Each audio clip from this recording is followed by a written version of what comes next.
আসসালামু আলাইকুম রহমতুল্লাহি অবরকাতুহু। সম্মানিত দর্শক, সারা দেশে অস্থিরতা শুরু হয়েছে এবং এই যে অস্থিরতা, এটার মেয়াদকাল প্রায় পুরো মাস ধরে চলছে।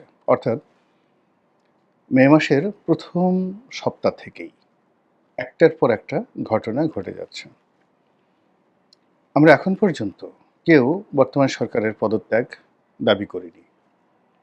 আমরা এখন পর্যন্ত বর্তমান সরকারের যিনি প্রধান, অন্তর্বর্তীকালীন সরকারের প্রধান, তার বিদায় হোক, তিনি চলে যান, নতুন একটি সরকার আসুক, এরকম দাবি কেউ কখনো আজ অবধি করেননি।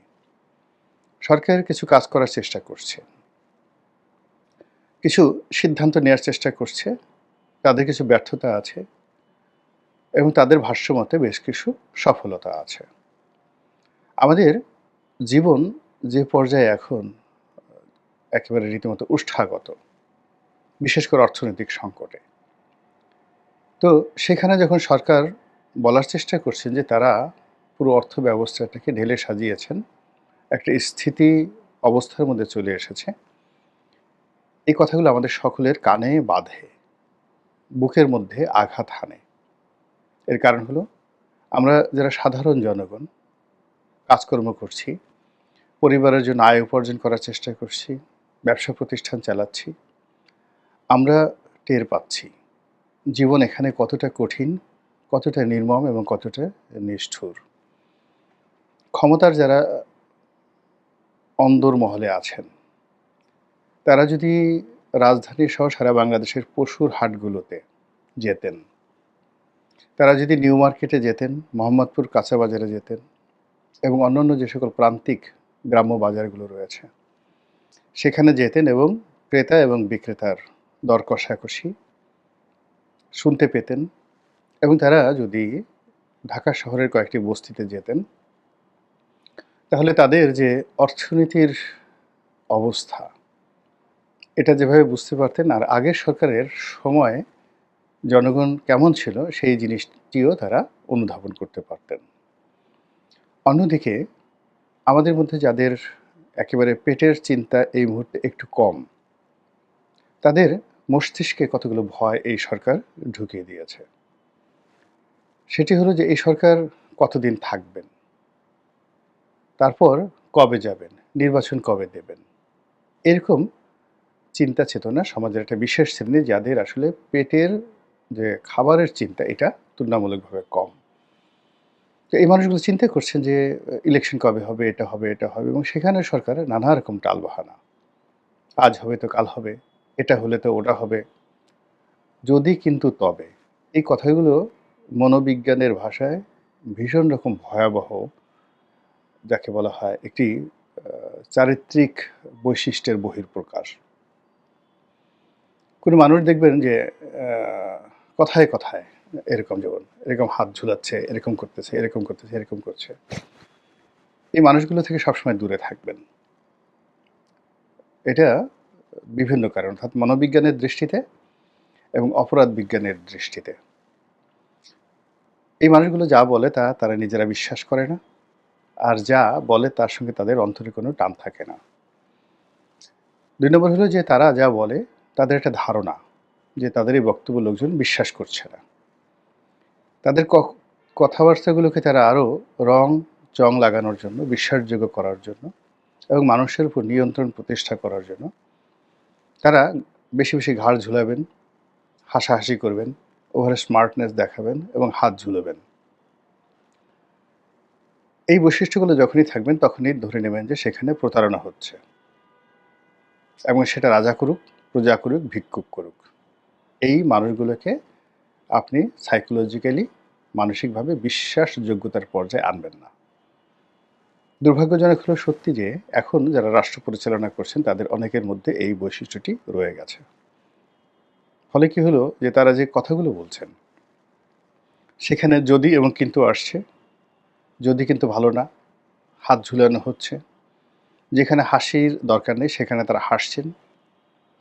যেখানে গুরু গাম্ভীর্যতার দরকার নাই, স্বাভাবিক কথা বললেই হয়ে যায়, সেখানে তারা একেবারে গুরু গম্ভীর হয়ে যে কথাগুলো বলার চেষ্টা করছেন, তা পাঠক মহলে, দর্শক মহলে, শ্রোতা মহলে ভীষণ রকম সমস্যা তৈরি করছে। এই জন্য কিছু মানুষ বর্তমান সরকারের ভবিষ্যৎ নিয়ে চিন্তিত হয়ে পড়েছে। এর বাইরে তারা কিছু সিদ্ধান্ত নিতে যাচ্ছে সীমান্ত নিয়ে, সচিবালয় নিয়ে, এনবিআর নিয়ে। এই সিদ্ধান্তগুলো জনগণ কিন্তু কোনো অবস্থাতে মানতে পারছে না, এবং এর প্রেক্ষিতে যারা ক্ষতিগ্রস্ত হওয়ার চিন্তা করছেন, আশঙ্কা করছেন, তারা রাস্তায় নেমে এসেছেন। তারপর যারা এখানে লাভবান হবেন এর মাধ্যমে, তারা বেশ উল্লাস প্রকাশ করছেন।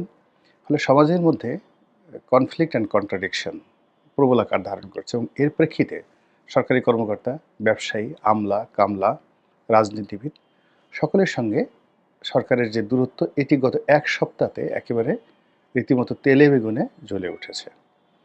এবং এই যে তেলে বেগুনে জ্বলে উঠেছে, এর প্রেক্ষিতে হঠাৎ করে গুজব ছড়িয়ে পড়ল যে প্রধান উপদেষ্টা তিনি পদত্যাগ করার সিদ্ধান্ত নিয়েছেন।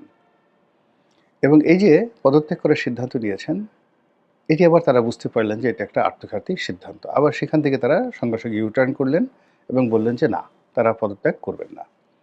রাজনৈতিক দলগুলোর সঙ্গে বৈঠক করলেন, এবং বৈঠক করতে গিয়ে তারা সেই আগের সেই যদি এবং কিন্তু, কম যদি হয় সংস্কার, তাহলে ডিসেম্বর মাসে, বেশি সংস্কার হলে জুন মাসে, এবং তারা 2026 সনের জুন মাসের 30 তারিখের পরে একদিনও থাকবেন না বলে বক্তব্য দিয়েছেন তাদের যে প্রেস সচিব তিনি।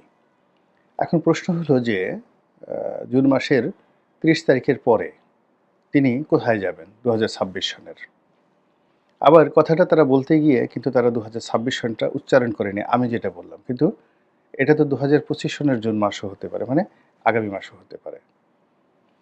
এবং তারা যে কথাটি বলে ফেলছেন যে মুখ ফসকে, যে জুন মাসের 30 তারিখের পরে ডক্টর মোহাম্মদ ইউনূস একদিনও থাকবেন না, এবং সেখানে তারা সন উচ্চারণ করেননি। এবং এটা যদি প্রকৃতি খেলে দেয় এখানে, যে ঠিক আছে বাবা, তুমি যখন 2026 সন বলনি, তো এই জন্য 2025 সনই তোমাকে আমরা বিদায় জানালাম। এভাবে আসলে অনেক কিছু বাংলাদেশে ঘটছে এবং অনেক কথাবার্তা হচ্ছে। মূল ব্যাপার হলো যে এই যে 30শে জুন, সেটা 2025 হোক কিংবা 2026 হোক, এই সময়টিতে তারা যে আছেন, তারা যে থাকবেন, এই প্রতিটা মুহূর্ত জাতির জীবনকে আনন্দময় করে তুলবেন, নাকি তারা অতিষ্ঠ করে তুলবেন, নাকি বর্তমান যে সমস্যাগুলো রয়েছে এগুলো সমাধান হবে, অথবা এগুলো গণবিস্ফোরণে পরিণত হবে।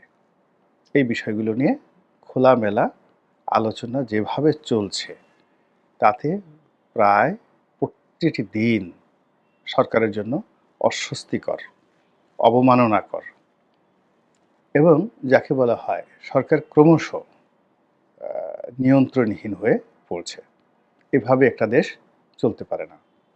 মহান আল্লাহ আমাদের সবাইকে হেদায়েত দান করুন এবং হেফাজত করুন। আসসালামু আলাইকুম ওয়া রাহমাতুল্লাহি ওয়া বারাকাতুহু।